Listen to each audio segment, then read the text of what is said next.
Test, test, test.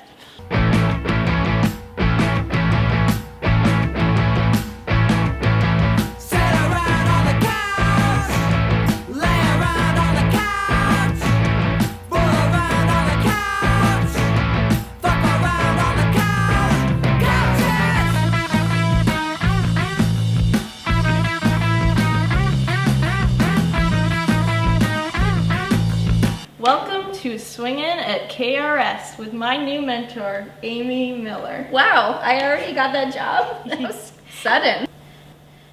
Amy's gonna be recording her first comedy album. My first comedy album. July 7th at the Alberta Street Pub in Portland. It's like a mix of things that people in the audience haven't heard like a ton, and then maybe some stuff that they've heard before. Hot news report. I just got an apartment in LA like yesterday. I really just kind of want to perform as much as possible and pay rent. So whatever that ends up looking like, I'm still in search of representation in Hollywood. So if anyone's watching, you're really missing the boat here. Do you remember your first laugh? Yeah, I did an open mic in San Francisco at a laundromat, which is like the best known open mic in San Francisco. It's been going for like 15 years. Yeah, it was really surprising to me when people laughed. And it was like loud and jarring, and then it like threw me off, and then I didn't know the next thing that I was gonna say anymore. I don't know, it's weird now to think that I'm gonna like go to do a thing that I like lay down an hour of comedy when like 5 years ago, 3 minutes seemed like the longest time of my life. Were you into comedy as a child? I was, and I didn't exactly know that I was. Paula Poundstone and Whoopi Goldberg or whatever. Like I always watched like Comic Relief. Sadly, Bill Cosby himself was like maybe one of my biggest influences. Is there anywhere you'd love to perform comedy that you haven't yet? Carnegie Hall. I used to like make travel like a priority in my life, and then when you start comedy, like it just takes over your whole life. And so any travel I do is for stand-up now. I've been funny in Birmingham, Alabama, so that's very reassuring, and you know, in New York and Denver, and then I just want to find out like, am I funny in Paris? Yeah.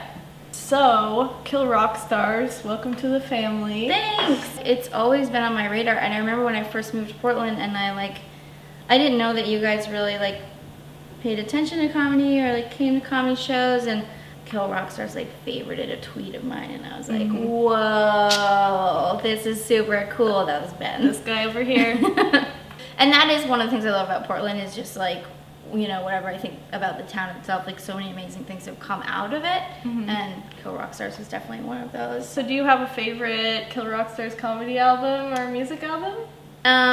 For comedy, I'm of course partial to Nathan Brannon.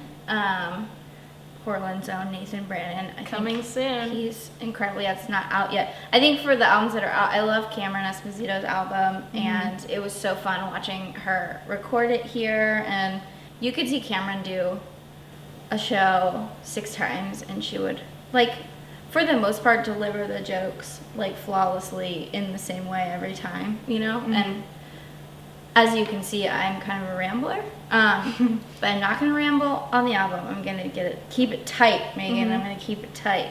And then for music, I'm a big fan of The Gossip.